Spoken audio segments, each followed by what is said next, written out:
Et bonjour, bonsoir à tout le monde, à toutes et tous, et merci de nous écouter pour ce nouvel épisode au sujet du jeu de rôle de l'occulte contemporain Néphilim.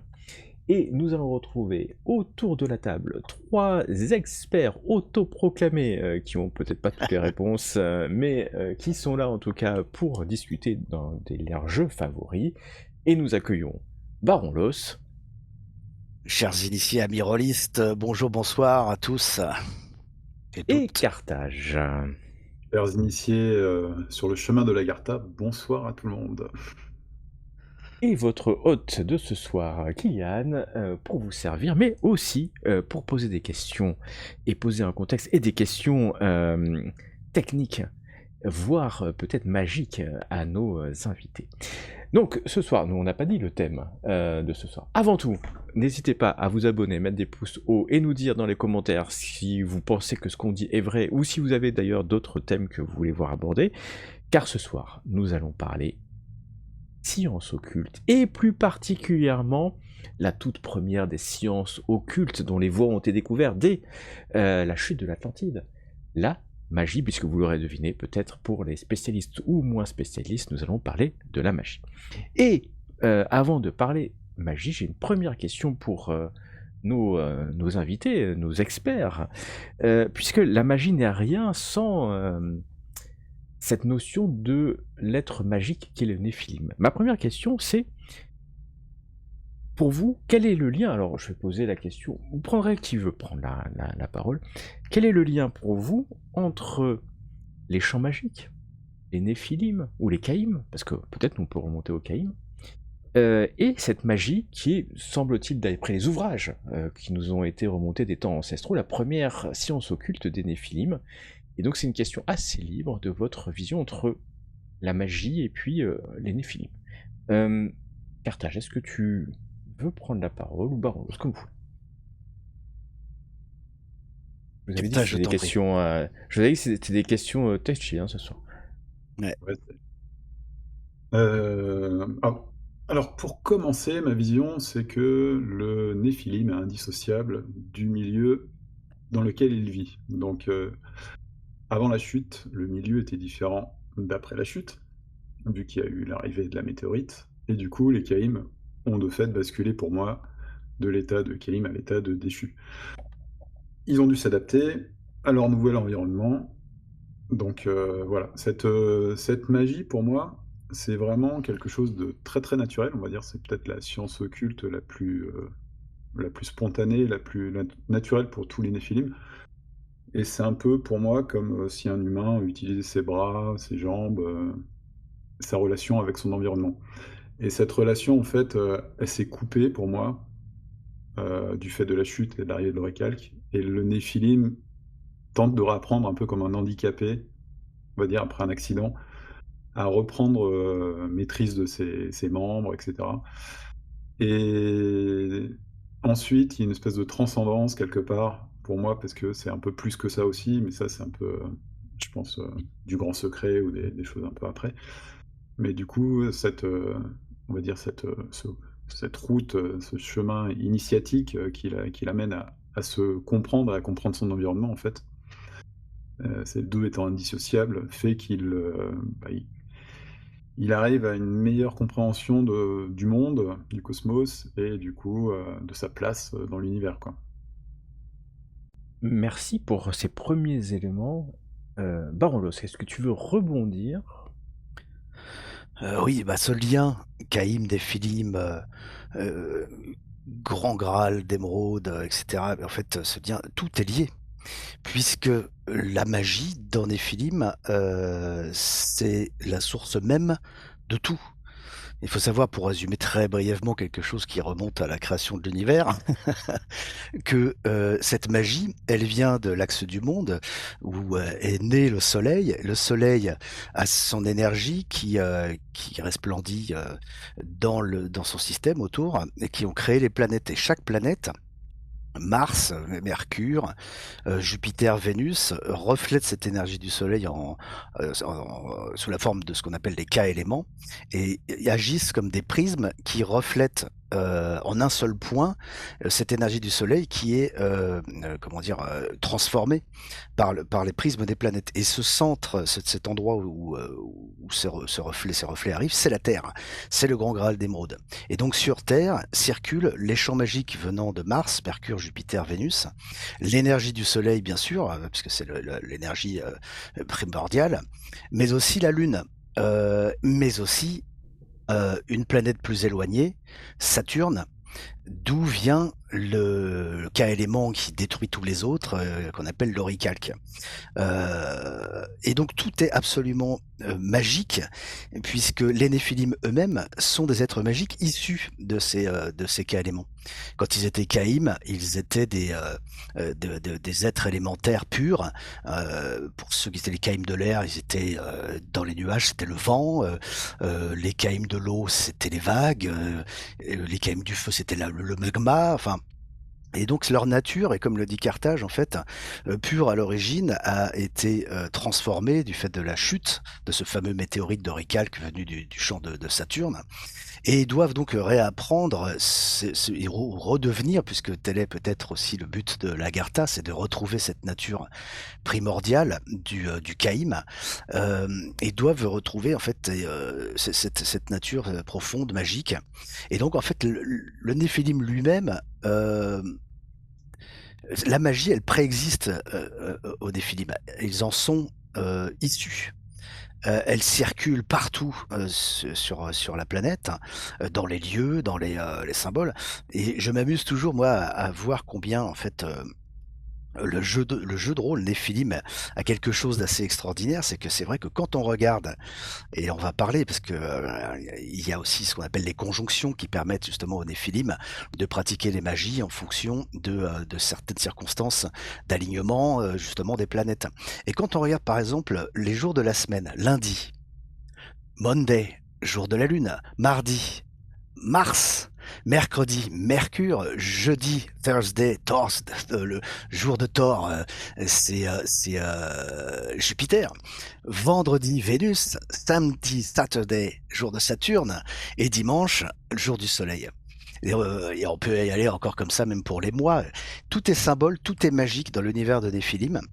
J'ai envie de dire même tout ce qui existe sur la planète, au-delà même des Néphilim, parce que quand on prend les humains, ils sont de nature magique aussi, en tout cas d'un point de vue Néphilim, puisqu'ils sont eux-mêmes des détenteurs de cette énergie primordiale inconnue, incroyable, que les Néphilim justement cherchent à contrôler depuis toujours, qui est le K-Soleil. Les humains sont des êtres magiques, comme les animaux, qui eux aussi ont ce K-Soleil en eux, quoi. Donc en fait, la magie dans Néphilim, c'est comment dire, c'est la base même de cet univers. Bon, je peux Et m'arrêter là, mais je peux ah continuer bah encore très bien, évidemment. on va t'arrêter là. Et donc, je suis complètement en phase, hein.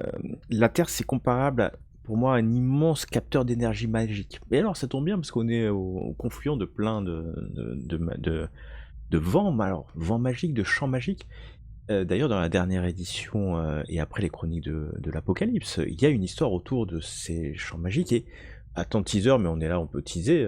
Akhenaton pourrait laisser penser, parce qu'il est revenu à la chronique de l'Apocalypse. Désolé pour ceux qui sont en train de les jouer, qu'on viendrait, les Néphilim, pardon, parce que j'ai dit on, mais pas nous, mais les Néphilim, ou les Caïm viendraient d'ailleurs. À travers le cosmos, c'est possible. Et donc tout ça n'est qu'une histoire de champ magique. Il faut savoir que au tout début, la magie s'appelait sorcellerie, dans la toute première édition. Ça a été changé, parce que c'était plus effectivement, je pense, en phase. La sorcellerie avait une connotation plutôt récente. La magie est ancestrale. Voilà. Bon, moi je suis complètement en phase, la magie est très vieille en fait, et les sentiers, enfin les voies labyrinthiques, on en parlera plus tard, ont été découverts dès le début, il y en a un peu plus récemment. La dernière voie a été découverte au Grand Réveil officiel, il y en a d'autres, et donc intimement liée à l'univers. On pourrait d'ailleurs jouer certainement des films qu'avec la magie. Une question maintenant sur... Bon, on a des Néphilim qui ont été des Caïms, et intuitivement, on a tous compris qu'avant la chute, ils pratiquaient la magie de manière naturelle, comme nous on parle ou quand on touche quelque chose, tout était magique. On a du mal peut-être à le concevoir, ce qui est logique. Mais il y a eu la chute, et donc comment, pour vous, les Néphilim ont dû faire pour manipuler la magie alors que maintenant ils sont enfermés dans des corps, des simulacres. Et donc, il y a plusieurs outils qui ont été créés. Alors, ils utilisent, pour donner quelques... Et puis je vous laisse développer, il y a la stase qui peut faire partie, il y a des focus, cette histoire de focus, on peut en parler, parce que c'est important. Le pentacle, qui est un outil, la résonance. Comment vous faites... Peut-être que j'explique avant. Un magicien, ça c'est la théorie des bouquins, un magicien, donc quelqu'un qui pratique, un Nephilim qui pratique la science occulte, la magie, ne connaît pas et manipule pas la magie de manière intuitive. Il y a sauf une édition quand même, attention, parce qu'on a oublié une édition de Nephilim, où la magie était bien plus intuitive et manipulable. C'est la 4e, je sais plus, je vais me gourer. La 3, merci. Carthage me rappelle à l'ordre, c'est bien la 3. Mais globalement, la magie a été toujours très formalisée.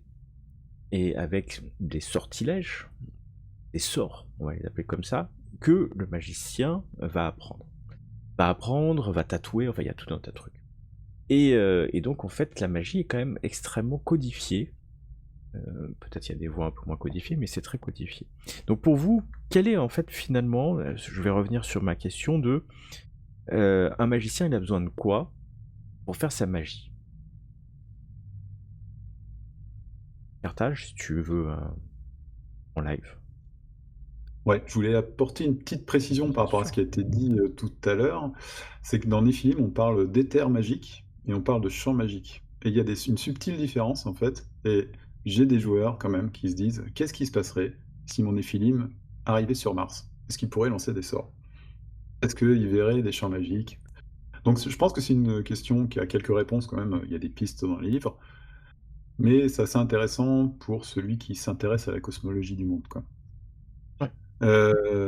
Alors du coup, faut revenir à l'environnement parce que du coup, la chute, qu'est-ce que ça a créé en fait? C'est que l'oricalque agresse les K-éléments des Néphilim. Et pourquoi, selon moi, dont c'est même mis dans je sais plus quel supplément, pourquoi ils s'incarnent? C'est aussi pour se protéger de cet oricalque qui, qui pollue l'environnement et ils sont protégés en fait par le casse-soleil de leur simulacre. Donc en fait, pour se connecter avec les champs magiques déjà, il faut qu'ils s'affranchissent de ce casse-soleil qui passe en vision K du coup. Et du coup là, ils sont plus protégés. Donc faut pas rester trop longtemps en vision K, sinon on en subit les conséquences. Donc déjà, il y a une obligation, c'est de se reconnecter à son environnement. Et là, c'est la vision K. Donc c'est pour ça que pour moi, tous les sorts doivent se lancer avec un passage en vision K.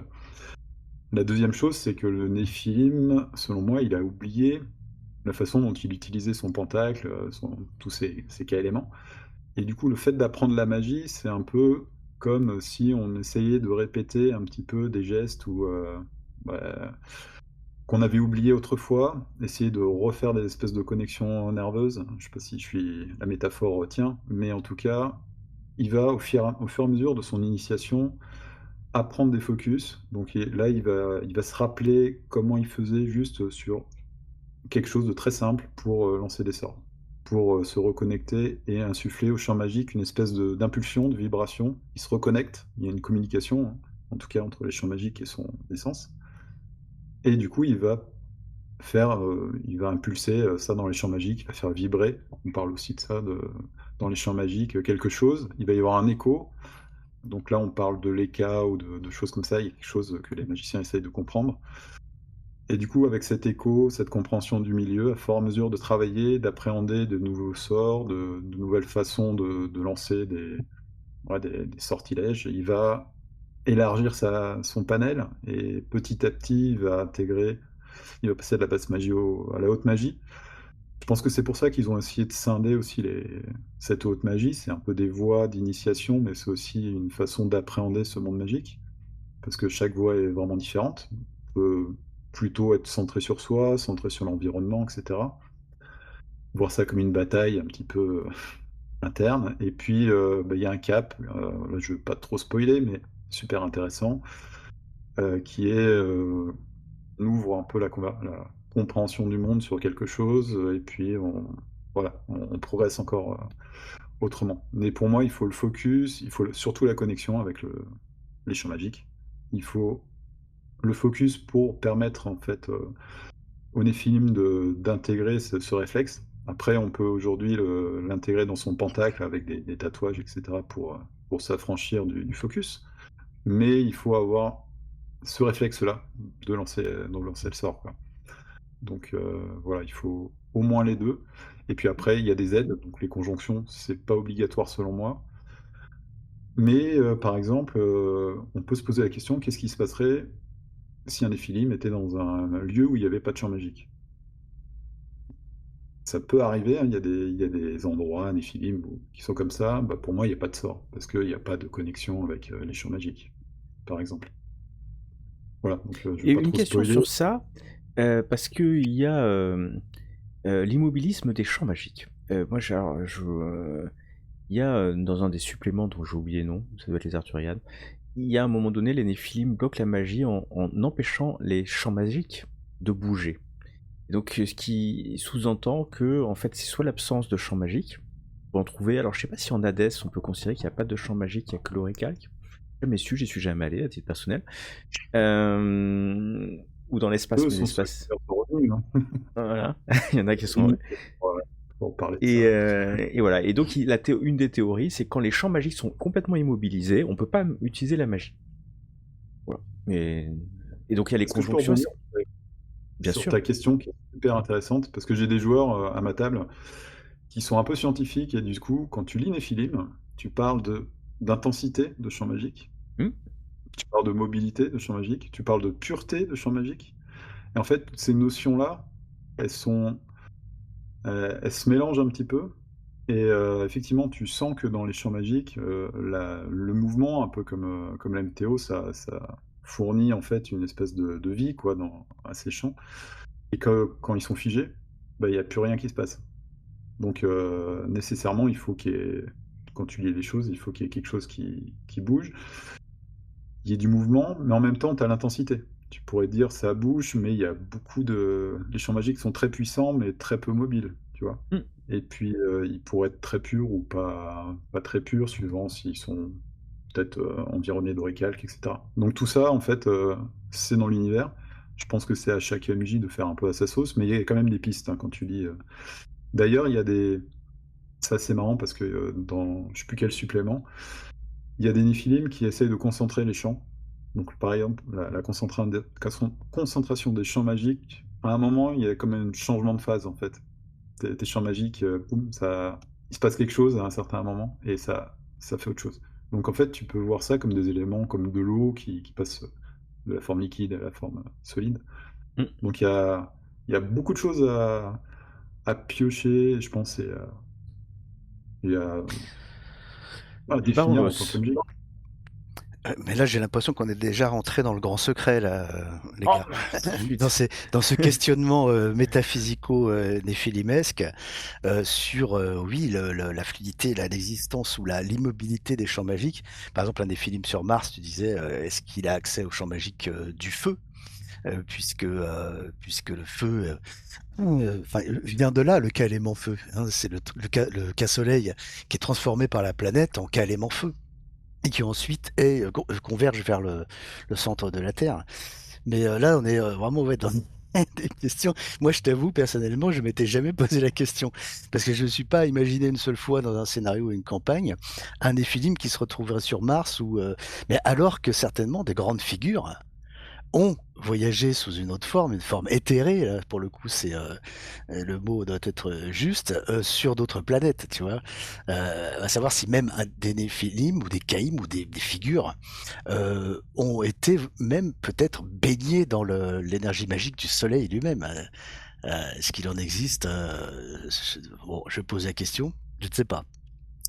Mais pour en revenir à ce que tu disais par rapport à la manipulation du mage, c'est vrai que tu as parlé des focus Carthage et effectivement, et en fait, le mage est perpétuellement en recherche de focus puisque c'est grâce à cela, qu'il y ait cette transmission, dans les livres, la plupart du temps, hein, mais ça peut être aussi, dans, je sais pas, une statue, enfin toutes sortes d'objets, mais la plupart du temps, c'est vrai que c'est présent dans les livres.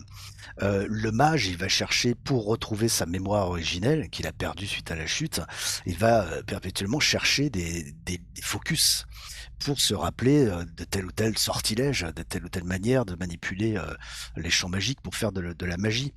Mais c'est vrai que alors il faut quand même peut-être rappeler que la magie, c'est la première des sciences occultes, puisque, l'an 1000, c'est l'apparition de non, qu'est-ce que je dis?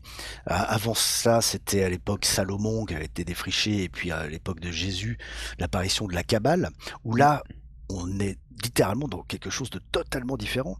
La magie, qui est la science première, primordiale, primaire, donc qui était accessible de tout temps par les caïms et les néphilim, tout à coup devient presque une forme de j'allais dire de religion, mais plus d'une forme de spiritualité, bien plus encore que peut l'être, déjà, la magie en soi. Puisque c'est quand même, aussi dans Néphilim, une voie initiatique qui est un choix, du Néphilim, heu, pour, faire son chemin vers l'Agartha. Donc la Kabbale à l'époque, l'an 0, Jésus, puis 1000 ans plus tard, l'apparition d'une troisième science occulte qui est l'alchimie. Donc la magie, c'est vraiment la plus ancienne.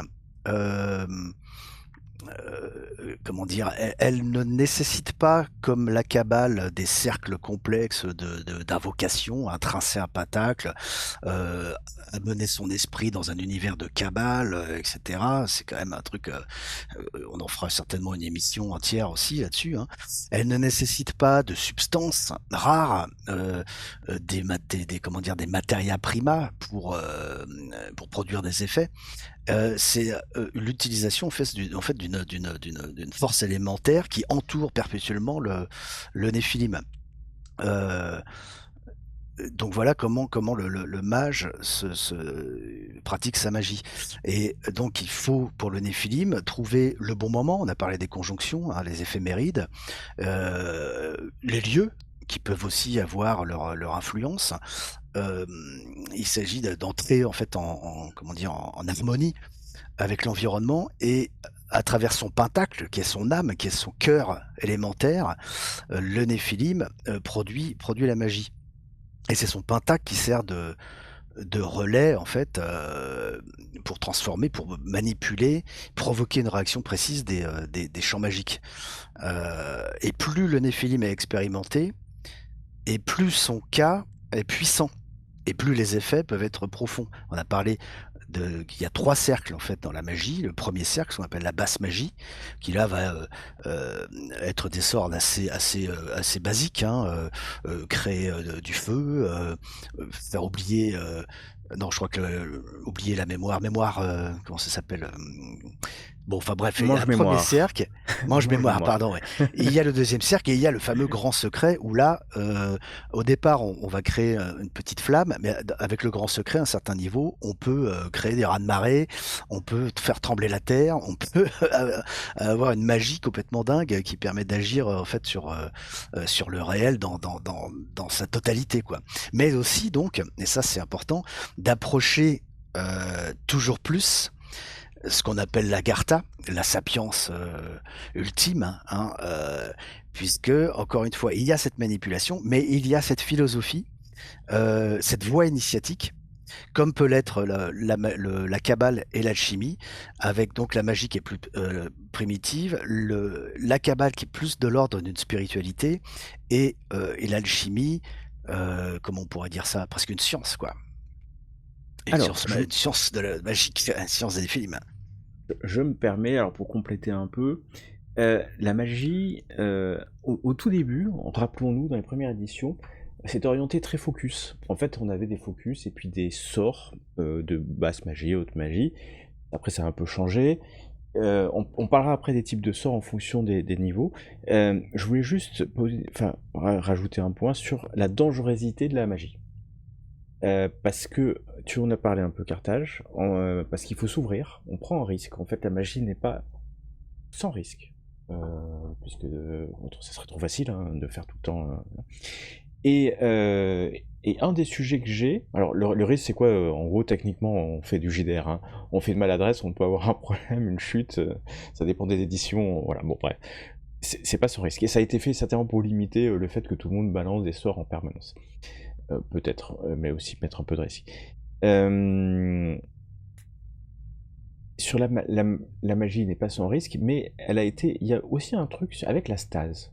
Alors moi j'ai toujours été un peu surpris de cette règle, mais c'est pas grave. Donc la stase, rappelons quand même ce que c'est pour la stase un instant.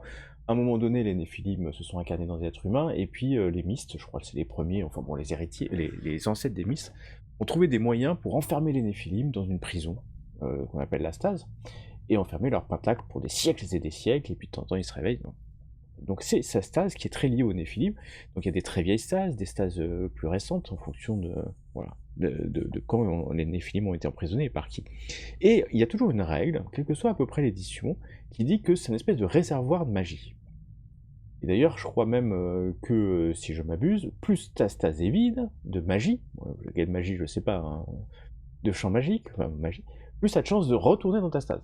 Si elle est pleine, tu as moins de chances de retourner dans ta stase, mais tu peux l'utiliser pour t'aider à faire de la magie quand tes champs magiques, les conjonctions sont défavorables par exemple, ou tu as besoin de réussir. Donc tu as cette histoire de stase qui, moi ça m'a toujours un peu surpris que ceux qui t'emprisonnent en fait te donnent un réservoir de magie, pas de magie, de puissance magique, que tu utilises quand tu veux, bon bref, voilà. Je vous passerai le détail, j'ai jamais su si la stase on pouvait l'utiliser même si on était loin ou pas loin, ça n'a jamais été vraiment dit. Donc je rajoute ce sujet sur la stase, et avant d'aller sur les cercles, je trouve que la magie a toujours été bien décrite pour que chaque table la gère comme il veut. En vrai, même s'il y a des règles, regardez, on en a discuté. Est-ce que c'est figé? Est-ce pas figé? C'est quoi les champs magiques? Ça n'a jamais été vraiment écrit. Alors, il y a tous ces suppléments sur les cas. Le cas, je sais pas si vous les avez lus. Voilà, ils ont fait des suppléments par type de cas où ils précisent un peu. Mais donc, je trouve que c'est intéressant la magie. Sur ça, et je vais aller maintenant, puisque tu voulais parler des sorts. Donc vous avez tous compris que la magie c'est l'utilisation de l'énergie, des champs magiques assez brut, mais c'est très codifié, et donc le premier cercle. Alors moi ma question sur le premier cercle, c'est comment vous en tant que MJ, vous utilisez ce premier cercle est-ce que c'est d'où tout venant, des sorts qui sont tout le monde, est-ce que vous avez, je sais pas, est-ce que vous filez beaucoup de sorts du premier cercle, ou est-ce que c'est quand même limité? Est-ce que pour vous c'est de la magie qui est... Moi parfois je vous dis, je réponds, c'est un peu dérangeant, c'est-à-dire qu'il balance toujours des sorts du premier cercle en permanence. Bon vas-y, je vais un peu plus vite, je reste, voilà, bam, bam. Et voilà, comment vous l'utilisez? Parce que c'est et quel est pour vous le niveau de puissance? Enfin de puissance, qu'est-ce que ça donne en plus à un Néphilim d'utiliser le premier cercle? Baron Los, en 1 minute. En 1 minute. Chaud. C'est chaud. Alors d'abord, il faut penser, je pense, en termes de jeu de rôle, hein, en termes de règles, que la magie, c'est d'abord et avant tout un moteur narratif, et pas un outil d'optimisation. C'est-à-dire que celui qui va balancer des sorts à tout va, qui a suroptimisé son perso, qui a bien choisi ses sorts, etc. Bon, comment dire, il y a un truc qu'il faut savoir, c'est que quelque part, roleplay, un rituel bien joué, vaut mieux qu'un jet de dés parfait. Et un échec chargé de sens vaut mieux qu'une réussite banale. Et ce qui veut dire que, bon, très bien, il va lancer un sort, mais il faut mettre les formes. Et c'est ça qui est intéressant. Il faut jouer la magie. C'est sérieux, c'est beau, il y a de la poésie. Il faut que dans le roleplay, ça se ressente. Donc tu peux pas balancer un sort comme ça. Et tu le fais pas comme ça impunément. D'autant plus que tu l'as dit, Kylian, il y a des risques malgré tout. Parce que le Néphilim n'est pas un Caïm. Il y a des risques, et ces risques, en fait, c'est les maladresses critiques. Et quelles sont les conséquences? Et elles peuvent être très graves. J'en ai noté quelques-unes. C'est pas genre des pertes de points de vie ou de points de cas, ça peut arriver, mais c'est pas une perte mécanique forcément immédiate, mais plutôt des, euh, des choses qui vont se produire, des déséquilibres subtils dans le pentacle, une altération de la mémoire, une altération de, je sais pas, de la manière dont le Néphilim va se comporter dans le réel, à l'environnement, aux autres, etc. Des espèces de dettes occultes, hein, c'est-à-dire comment dire, quelque chose qui sera mal passé et puis qui devra être réparé. Mais il y a aussi surtout, et ça c'est énorme, et je sais que Carthage va sûrement rebondir là-dessus à mort, c'est les effets mnémos. Si tu rates un jet de magie, même de basse magie, avec une maladresse critique, tu peux choper des points de Kaiba, mais tu peux aussi donc subir un effet mnémo, c'est-à-dire un flash qui va t'amener dans une mémoire passée, etc., etc. Donc tu peux pas jouer impunément comme ça avec la magie, même pour le premier cercle, parce que il y a toujours des conséquences. Donc d'abord, être dans un roleplay, un beau roleplay, en sachant qu'il peut y avoir des conséquences. Et si c'est l'étude d'un focus ou comment dire, la recherche d'un focus. Moi, j'ai toujours, en fait, appréhendé la découverte d'un livre avec un sort dedans que tu peux voir en vision K, parce qu'il y a des parcelles de champ magique, hein, qui composent en fait le sort qui est présent dans le focus. J'ai toujours pensé qu'il fallait le faire un peu à la manière des livres du mythe dans l'appel de Cthulhu. Ce sont des choses rares et précieuses, et donc en soi, c'est un moment de roleplay qui doit être extrêmement intense. Il faut pas que ce soit, enfin, la magie dans Néphilim, c'est pas la magie de Donjons& Dragons, quoi. Alors on est plus proche de la manière d'aborder le mythe dans l'appel de Cthulhu que dans Donjons& Dragons. Donc pour celui des joueurs qui voudrait lâcher des sorts, tu vois, voilà, comme ça, la manière finalement de le tempérer, c'est justement attention. Décris-moi comment tu le fais. Décris-moi, tu vois. Il faudrait presque qu'il y ait des récompenses, un peu comme les points d'initiative dans Donjons& Dragons, tu sais, pour récompenser le roleplay du joueur quand il va jouer, le moment où il va lancer un sort, ou découvrir un focus, ou étudier un focus, pour le récompenser, ou en tout cas pour l'encourager vraiment à être ultra roleplay, parce que c'est la nature même du jeu, moi, je pense, hein. Donc voilà pour le premier cercle. Et je ne parle pas du deuxième et du troisième. On y J'ai pas fait une arrivera. minute. Mais c'est pas grave. Carthage aura que 47 secondes. Oh, pardon, pitié. Non, mais je suis d'accord avec Baron Los, hein, c'est un outil narratif puissant. Néanmoins, les règles, je pense peut-être pas. Parce que ce qui se passe, je pense, au début de chaque campagne que j'ai fait jouer, les joueurs se réunissent, en tout cas les personnages, échangent leur focus. En général, tous les joueurs ont accès à la basse magie, hein, à moins de jouer quelque chose de spécial, mais il te reste quand même des reliquats. La basse magie, c'est assez accessible, hein, donc chacun a au moins quelques focus en réserve, et du coup, tout le monde apprend, surtout avec la V5, tu peux facilement apprendre en quelques heures tous les sorts de tes compagnons. Globalement, il te manque le focus, mais tu l'as appris et limite tu peux le graver dans ton pentacle en dépensant des points de sapiens. Donc là, le système, il est assez tranquille, il va pas t'aider à générer du roleplay et ce que tu décrivais, Baron Luce. Néanmoins, je suis assez je rajouterai un truc avec le fait de lancer des sorts, c'est que mine de rien, il faut passer en vision K, et donc tu commences à te taper une crise d'épilepsie devant tout le monde s'il y a du monde. Et ça, c'est pas du tout anodin si tu es dans un environnement un peu noyauté par des sociétés secrètes et que tu veux passer discrètement. C'est quelque chose que tu peux faire de façon tranquille si tu es au calme, mais dès que tu es dans un environnement un peu stressant où tu dois réagir, parce que ça, je pense que c'est le propre de la magie. J'ai souvent entre des joueurs alchimistes, des magiciens et des kabbalistes, on va dire que le magicien va réagir du tac au tac avec ce qu'il a en panoplie avec ses sorts. Alors que le kabbaliste, il est obligé de tracer son pentacle et d'anticiper ce qui va se passer. Donc je dirais que si tu anticipes quelque chose alors qu'il y a du monde, etc., c'est compliqué la magie dans le monde moderne. Donc ça limite, je pense. Ouais, c'est une limitation. Alors, moi, je suis plutôt. Alors, je vais le faire provocateur. Je suis plutôt en mode DD5 sur les sorts de basse magie. J'ai aucun problème qu'ils s'échangent les sorts, qui tous ces. Parce qu'il n'y en a pas 50 000 déjà des sorts. C'est pas si puissant que ça. Et ça type le Néphilim. C'est-à-dire, alors oui, il y a mange-mémoire, degré 7, basse magie, ok. T'enlèves une heure de la vie les souvenirs des gens. Et donc moi j'aime bien que chacun ait quand même la possibilité d'être un peu plus qu'un humain. Voilà, et qu'il puisse le faire. Après, les basses magies. Peut-être qu'on peut donner. Alors, je sais pas si on a le droit de donner des noms de sorts. Donc, on est sur des choses où on peut aller un peu plus vite. On peut respirer sous l'eau. Enfin, on peut justement pas respirer sous l'eau, mais on peut être plus rapide. On peut voir l'infrarouge. On peut avoir de la régénération.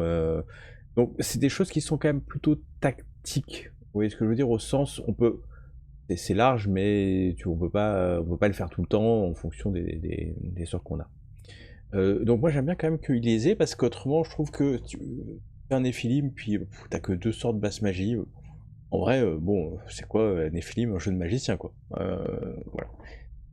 Après, il faut effectivement. Je suis pas sur la basse magie, moi je le fais quasiment pas jouer en roleplay. C'est-à-dire, bon, ok, ton truc, tu le fais, voilà, c'est bon. C'est presque natif, c'est-à-dire que j'en fais pas un moment de roleplay. Que je ferai pas sur la haute magie, hein. On va y arriver. Donc moi je le fais un peu en commodities, comme on dit, je sais pas si c'est le bon terme, mais enfin en gros, je consomme ma basse magie, comme je me lève le matin, je me rase, bah en fait j'augmente ma rapidité. Un tort toujours le sujet, c'est ses durées. Ouais, il y a des durées. Alors oui, dans les sorts, ils sont toujours. Alors, on va prendre la 5e édition, si vous voulez bien, parce que autrement on va faire toutes les. Il y a, il y a toujours cette notion de cas dominant, du degré de difficulté, de portée et de durée, ça peut. Et après un effet. Et donc, parfois, moi, il y a des sorts, en fait, j'augmente la durée pour éviter que toutes les 10 minutes, un mec me dise je refais rapidité. Je refais rapidité. Et donc, je lui dis maintenant, t'es rapide sur toute la scène. Comme ça, au moins, j'ai pas besoin, parce que de toute façon, il le refera. Donc, ouais, j'ai tendance à faciliter un peu, histoire de pas faire trop de jets. Et comme je vous dis, voilà, pour moi, c'est. La basse magie, en tout cas, c'est du Néphilim de base. Voilà, ma vision, hein. Vous pouvez ne pas être d'accord, mais on va arriver à la haute magie.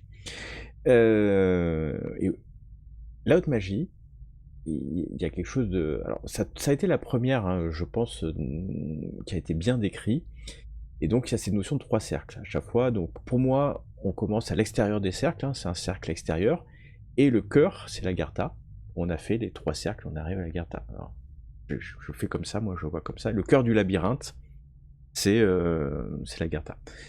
Et quand ils ont inventé nos auteurs favoris, la haute magie, ils se sont dit, ok, mais on va pas le faire si simple que ça, avec que des sorts en plus. On va donner une histoire.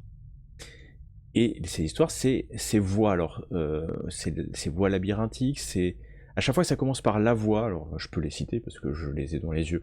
La voie du sentier sinueux, c'était le premier découvert au Sentier d'Or. Donc, Sentier d'Or, c'est avant la chute. Hein. Ensuite, on a eu deux qui ont été découvertes, entre guillemets, pendant les guerres élémentaires. C'est la voie de la spirale d'élévation et la voie des principes égarants. Pendant l'hermétisme, on a la voie du labyrinthe schématique et la voie de Dédale de l'âme a été, entre guillemets, redécouverte ou découverte pendant le Grand Réveil, donc assez récemment quand on parle de l'histoire de Néphilim. Et je rentre dans la technique. Donc il faut imaginer que vous arrivez, votre Néphilim.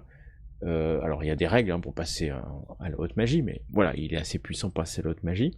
Et il va devoir décider d'une voie. Ce qui ne veut pas dire qu'il ne peut pas utiliser la magie des autres voies, mais elle va être plus compliquée. Et puis il va rentrer dans une voie. Et puis, comment vous voyez, alors du coup ça me permet de poser la question, comment vous faites jouer, vous, autour de votre table, cette notion de voie? Comment ça impacte le Néphilim? Voilà, Baron, on va commencer dans l'autre sens.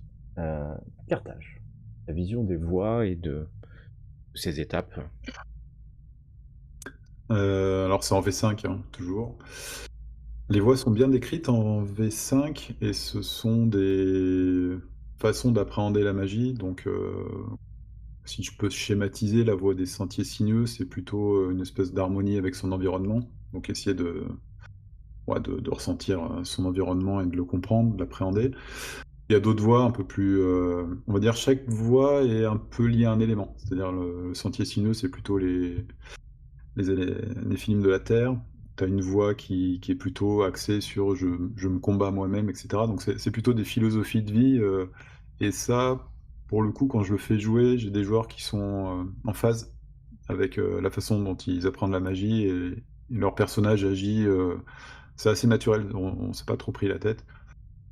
J'ai un joueur qui est très scientifique, son personnage est très scientifique et du coup, lui, c'est plutôt, j'apprends de la magie comme une espèce de recherche, de la nature profonde des champs, je fais des expériences et cetera. Donc ça colle, vraiment à ça, donc je pense que c'est intéressant. L'autre chose aussi, c'est que pour progresser dans la voie de haute magie, mine de rien, il faut rechercher des focus qui ont été, élaborés. Il y a tout un parcours qui a été, initié et défini par, des anciens Néphilim qui ont découvert ces voies et donc ils ont balisé le sentier et donc du coup, c'est assez sympa parce que chacun n'a pas le même sentier et doit rechercher ses propres focus pour avancer, donc ça donne des lieux à des recherches un peu différentes suivant les personnages, donc c'est un outil narratif, assez puissant et puis ça permet aussi, mine de rien, de commencer à se regrouper par affinité avec d'autres personnages qui ont le même, la même voix.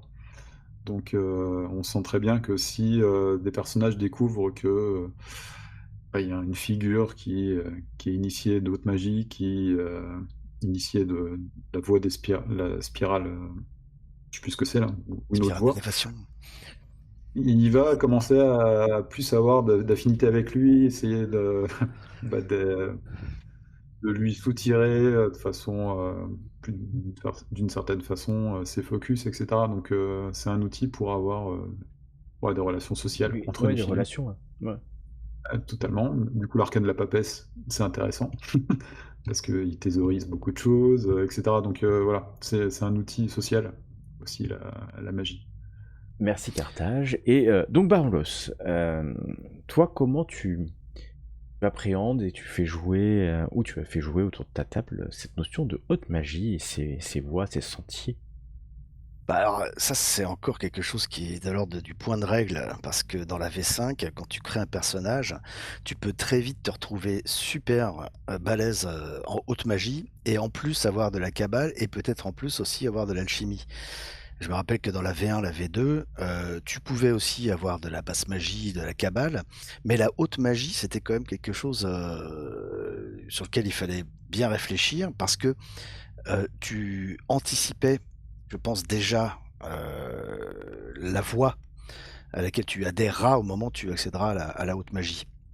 Et c'est pour ça que je disais que même pour la basse magie, le roleplay, et cetera, comme on est dans un univers magique, chaque chose, chaque, événement, chaque geste, doit être, magique, poétique, et cetera. Alors bon, là, c'est peut-être le MJ, Onirim qui parle parce que j'aime justement toute cette poésie dans le jeu, dans des films, et qui doit être joué, même sur des petits sorts, quoi. Alors tu pas obligé de faire un truc, grandiloquent, et cetera, mais, tu as au moins déjà pensé à, quelle voie, tu adhéreras pour la haute magie et si alors c'est vrai qu'il y a 5 voix, donc ces 5 voix correspondent aux 5 cas éléments. Donc il y a des sorts qui vont intéresser un néphilim de la terre, mais qui seront dans la voie qui est plus propice pour un néphilim de l'air. Heu alors ensuite, c'est intéressant, comme disait Carthage, le fait aussi que ça crée des interactions entre les joueurs parce que, il y a aussi très vite, je pense, ce désir, chez les joueurs qui sont ensemble sur une quête, et qui avancent ensemble, de créer une fraternité. Parce que créer une fraternité, et je crois plus encore que dans la V5, plus encore dans la V5 que dans les autres, éditions, il y a des avantages. Il y a des choses qui sont, données aux joueurs du fait qu'ils aient créé leur fraternité. Il y a un refuge, il y a, des contacts, je crois, il y a toutes ces sortes de choses. Hem, enfin voilà, tout ça pour dire qu'il y a à la fois, oui, cette réflexion personnelle du joueur, du personnage sur la manière qu'il a d'appréhender la magie, mais aussi en même temps la cabale et l'alchimie parce que, il a accès aussi à la création du personnage, à ces sciences occultes et aussi la manière, bah, voilà d'avancer sur le chemin de l'Agartha avec ses compagnons. Donc bon, voilà, je pense que autant la basse magie ne doit pas être, prise à la légère, pour justement l'arrivée de ce qui est du deuxième cercle. Et évidemment, le deuxième cercle après doit être très réfléchi. Et je crois que maintenant, alors je sais plus si c'était le cas pour la V1 et la V2, il y a des conditions pour le deuxième cercle, pour atteindre le troisième, c'est d'avoir un certain nombre de sorts qui sont eux-mêmes des sorts de telle ou telle voie. Enfin, il faut avoir, je sais plus, Ouais. Carthage, En tu me le fait, diras. c'est ça, il faut 2 sorts du Porsche, 2 du Ouais, voilà, c'est ça, carrefour, 2 c'est du ça, c'est cœur, ça. 2 du fil, car chaque et de l'épreuve, car chaque voie a 5 étapes. Alors, c'est 5 voies Ouais, à 5 étapes. Porsche, carrefour, cœur, fil et épreuve, dans lesquelles on a des sorts qui sont proposés voilà, par c'est voie. ça.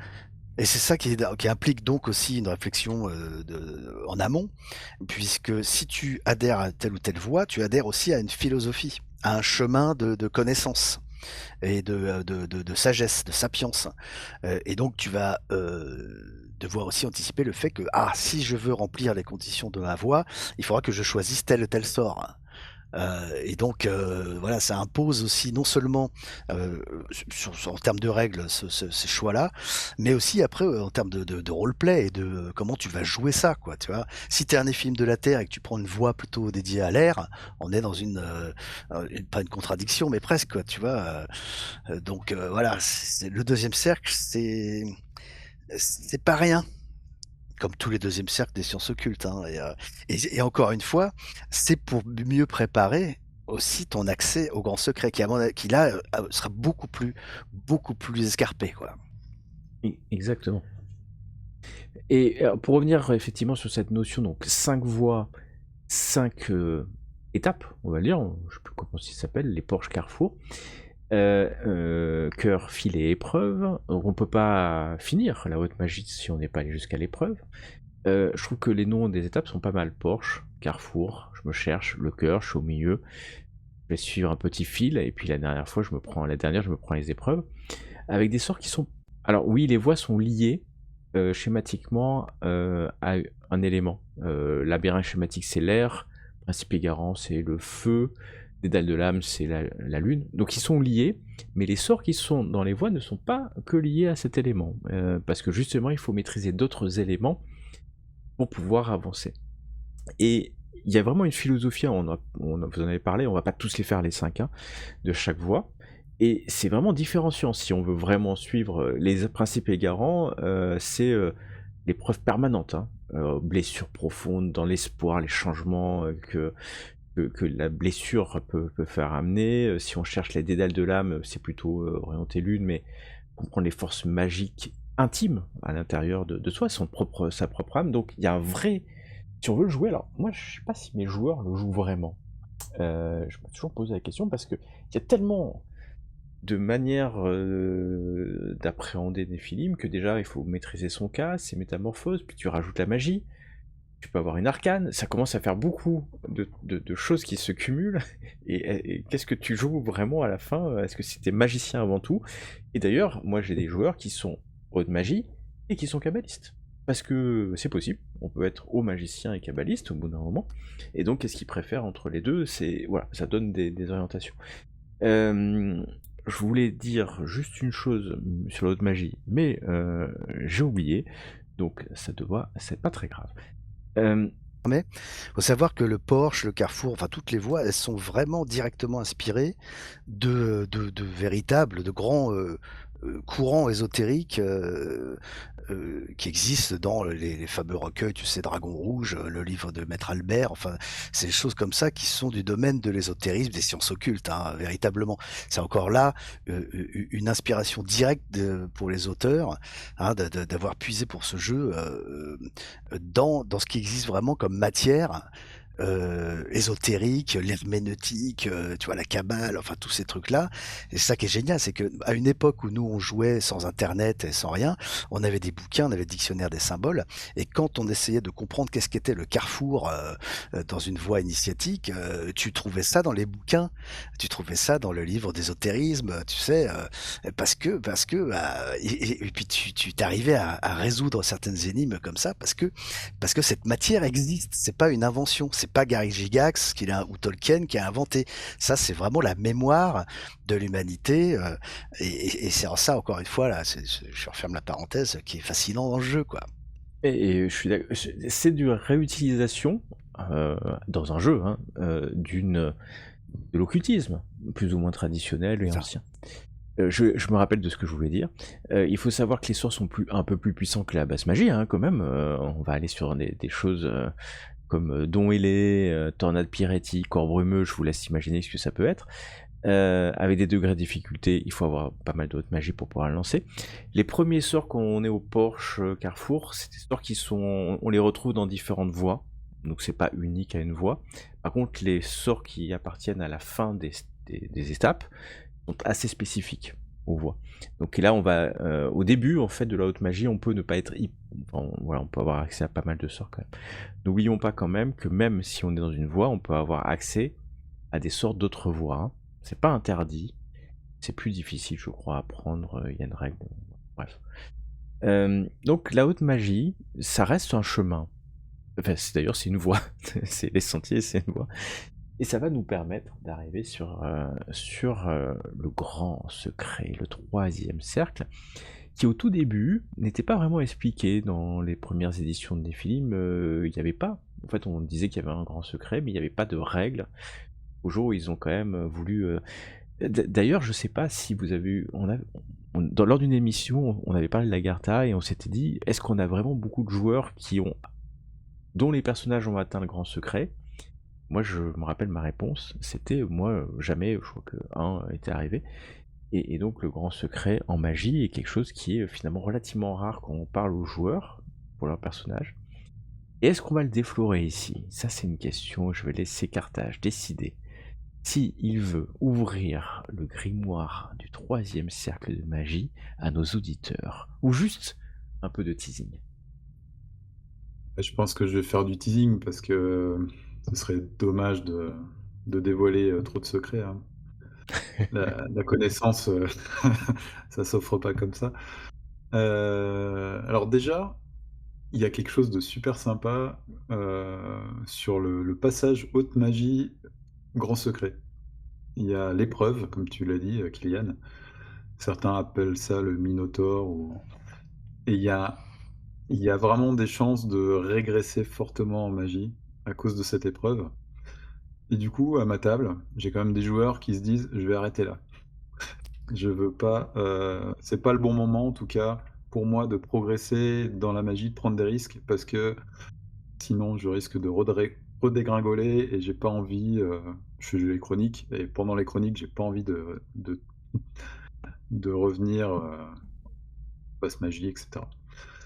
Après, je dirais que il y a vraiment une révélation, c'est-à-dire qu'il y a un fossé entre la haute magie et le grand secret. C'est pas pour rien que ça s'appelle le grand secret et d'ailleurs c'est secret et c'est pas pour rien. Donc, il y a vraiment, des choses qui nous sont dévoilées aux personnages et je dirais que ça touche, à ce qui touche la magie depuis le début, c'est-à-dire, la le lien entre le Néphilim, son pentacle et l'environnement. Ça tourne, beaucoup autour de ça et c'est vraiment une sorte de compréhension de son environnement, beaucoup plus subtile et du coup, à mesure qu'on comprend son environnement, on peut aussi, le modifier ou en tout cas faire des choses, agir dessus, quoi. Donc, voilà, je vais peut-être pas trop, en dire, mais je pense que, voilà, c'est le message que je veux faire passer, c'est qu'accrochez-vous, le grand secret, ça vaut le coup.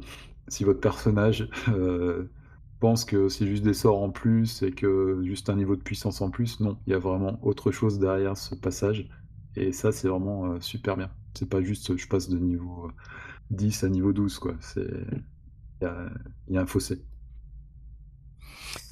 De mon côté, il est arrivé, à un de mes joueurs, mais c'était, la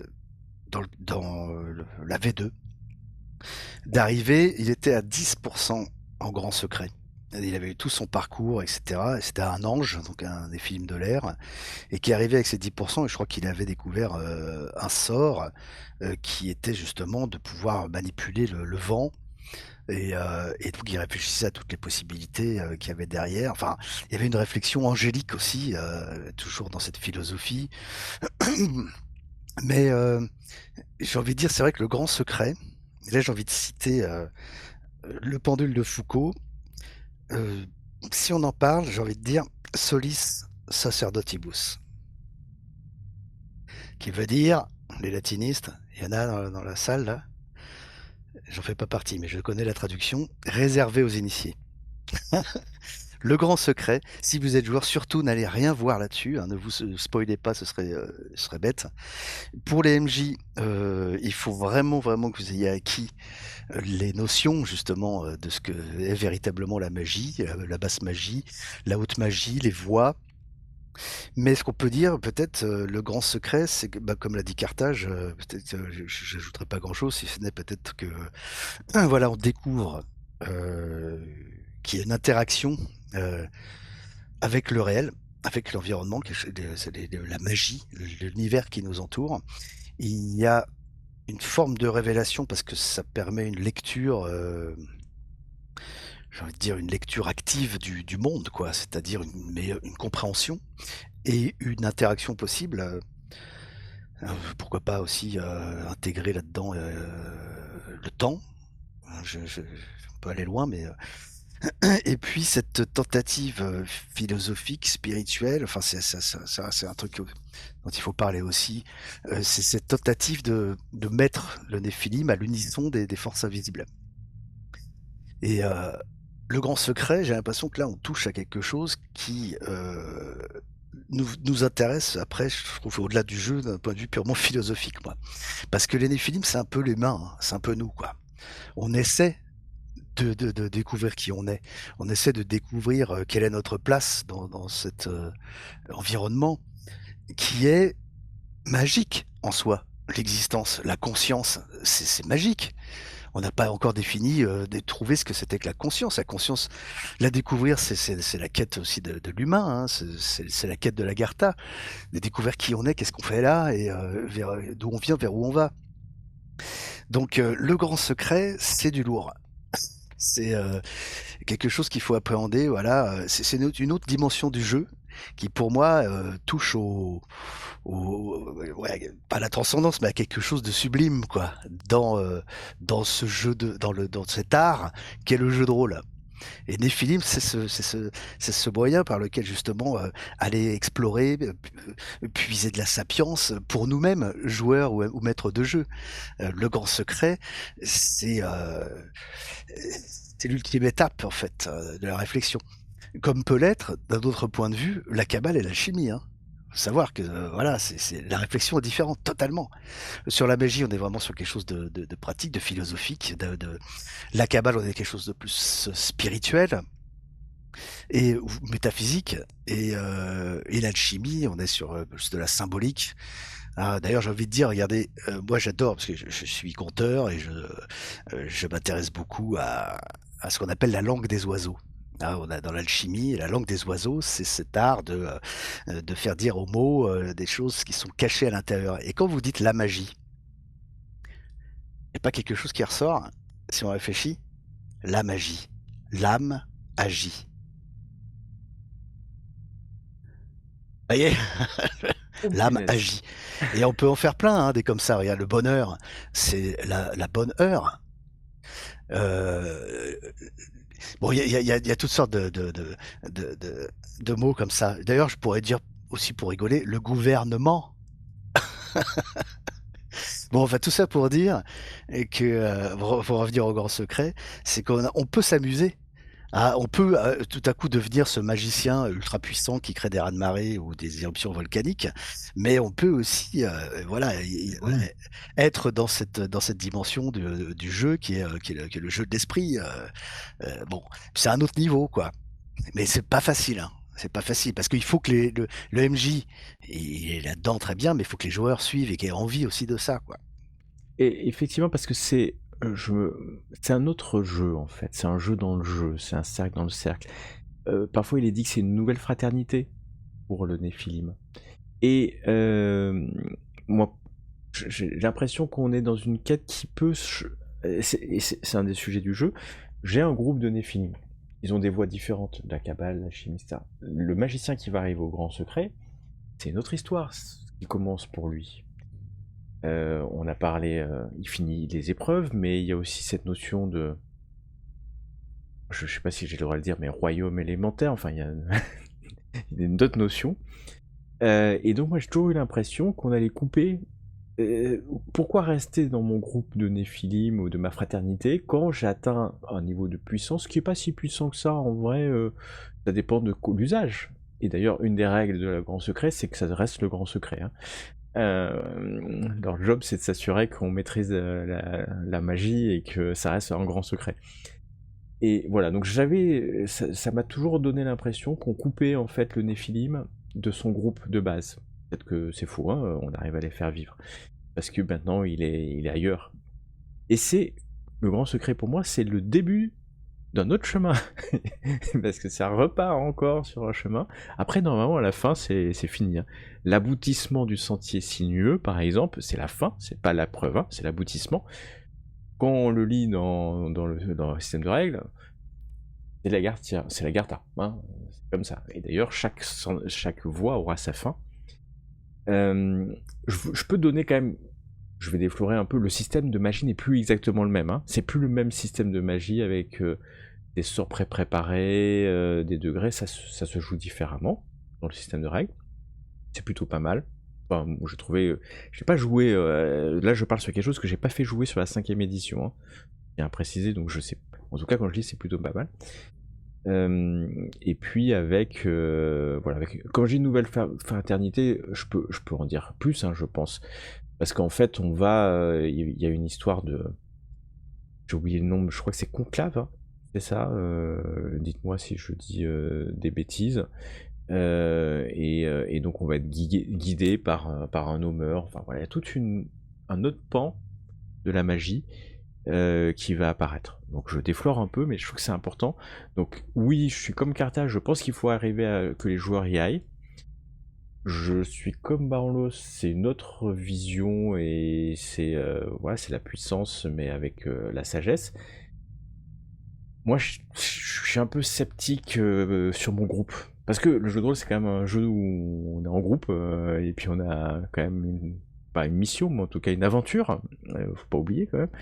Et si en fait j'ai j'ai un kabbaliste du dernier cercle de Kabbale, un magicien du dernier siècle, je suis pas sûr que j'arrive à faire une aventure qui puisse leur plaire. Et avoir de l'enjeu, et avoir, voilà.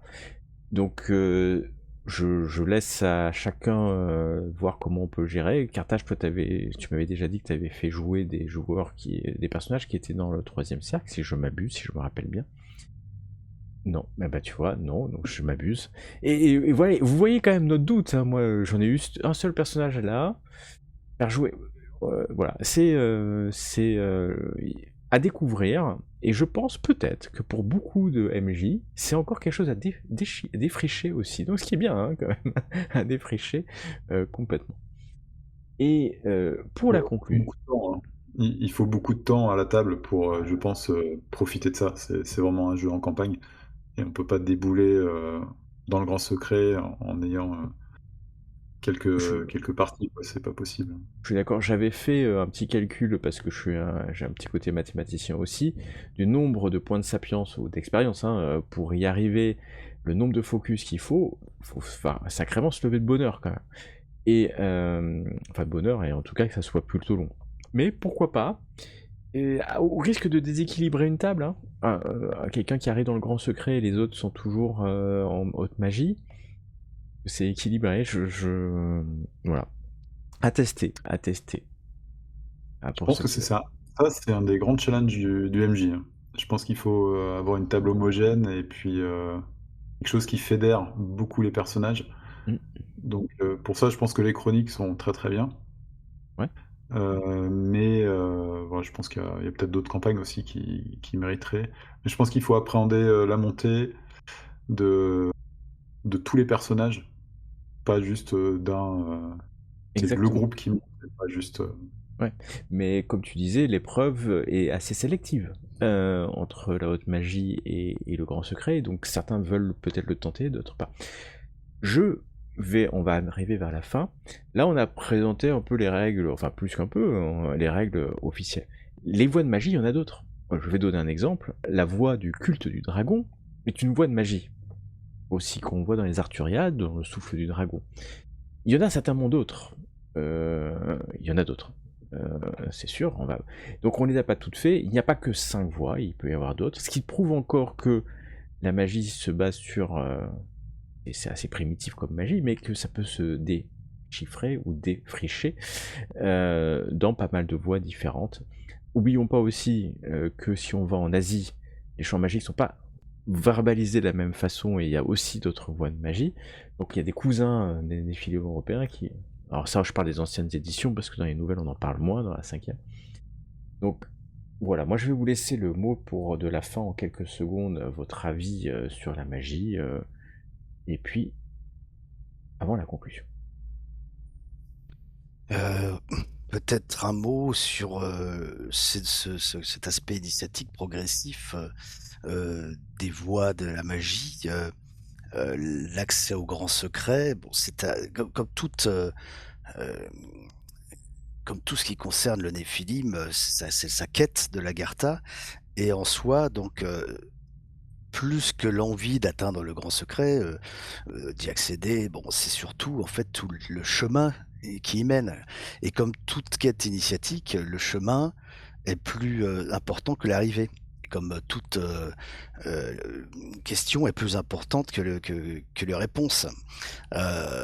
C'est une quête initiatique, on l'a déjà dit plusieurs fois. Et c'est vrai que pour ce qui était de maintenir en fait une concorde entre les joueurs, un qui est kabbaliste, troisième cercle, un autre, etc. Bah ça, c'est tout l'art et la difficulté du MJ de maintenir cette concorde et d'arriver à jouer malgré des grosses différences. Bon, euh, c'est- voilà, bon, je sais pas quoi dire d'autre. Je me Eh dis ben, que des films, en fait, parler de la magie dans des films, en gros, c'est euh, quelque part aussi un questionnement qui est celui, je le disais tout à l'heure, de l'humain. Le Néphilim se pose presque la même question que finalement que l'humain, à un autre niveau de connaissance. Mais c'est dire qu'en fait, que le réel est plus vaste que ce qu'il montre, que l'histoire cache une autre histoire, que le savoir c'est une quête, pas une récompense, et que cette initiation, elle passe nécessairement par le doute, les obstacles, etc., et donc la patience. Et c'est un accès à la sagesse, tout simplement, quoi. Et Néphilim jouer vraiment dans cette dimension. C'est vrai que je peux paraître un peu barré à ma manière de parler d'un jeu, mais ce jeu permet ça si on le prend sous cet angle, hein. On est dans un jeu qui est enrichi, qui donne des pistes de réflexion aussi pour notre propre quête de l'existence, quoi. Et là, on a parlé de la magie, alors qu'est-ce que ça va être quand on va parler de la cabale et de l'alchimie, hein? la prochaine fois. Voilà. Partage ton mot ou tes mots de conclusion. Ouais, en fait, je vois les sciences occultes, dont la magie, plutôt comme un fil rouge et les scénarios ou les campagnes comme des prétextes pour les personnages d'évoluer, sur ce chemin. Donc voilà, c'est pas, je renverserai un peu le paradigme en disant: «Je fais pas des scénarios pour monter de niveau». C'est j'ai une quête, l'Agartha, j'ai un chemin, la magie, j'ai un chemin très spécifique, c'est ma voie et du coup, bah, toutes ces aventures, toutes ces rencontres que mon personnage va effectuer, va faire, va lui permettre d'évoluer sur ce chemin. Donc je pense que tu peux pas dissocier Anéphilim, comme disait Baron Loss, donc c'est ce qui rend le jeu assez profond, le les aventures, tout ce que va vivre, les personnages avec cette quête. Donc si tu arrives à mixer en tant que maître du jeu, la quête au sein des aventures, faire un espèce de mélange, je pense que ça va être très puissant. C'est pas juste une montée de niveau et à la Donjons& et Dragons, quoi. Exactement, parce Et que en plus c'est pas des niveaux.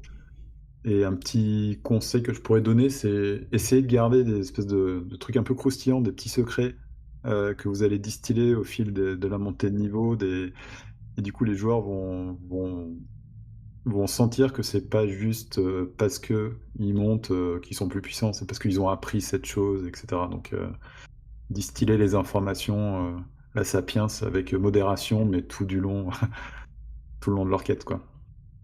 Exactement. Eh ben merci. Alors, merci à vous enfin de m'avoir accompagné dans cette émission qui est notre première où on va dans une thématique.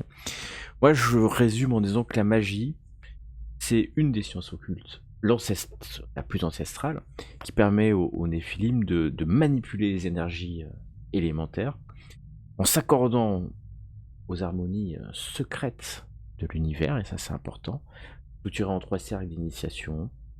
C'est une voie, alors spirituelle, mais naturelle aussi, je trouve, qui va mener le Néphilim initié vers l'éveil de la Gartha.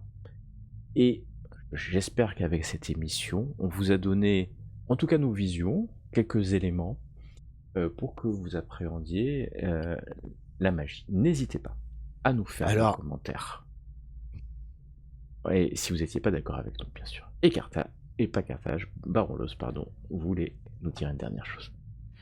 plus que vous dire un truc, je peux vous raconter une petite histoire. Je vais essayer de faire très court, hein, parce que je vais vous parler peut-être d'un des magiciens les plus connus. Il s'appelle Merlin. C'était un enchanteur. Vous connaissez? Vaguement. Je vais vous la faire courte. Ce Merlin, un jour qui revenait peut-être d'un de ses voyages en Zakai, il était très fatigué, même physiquement, en fait, son simulacre avait beaucoup changé. Mais il revient comme ça dans le pays des rois Arthur et il veut aller au château, aller se reposer et il croise une vieille femme qui le reconnaît. Et la vieille femme lui dit: «Oh Merlin, Merlin, c'est pas possible, il faut que vous m'aidiez. Vraiment, la vie est méchante, la vie est méchante. Qu'est-ce que je dois faire? Qu'est-ce que je peux faire?»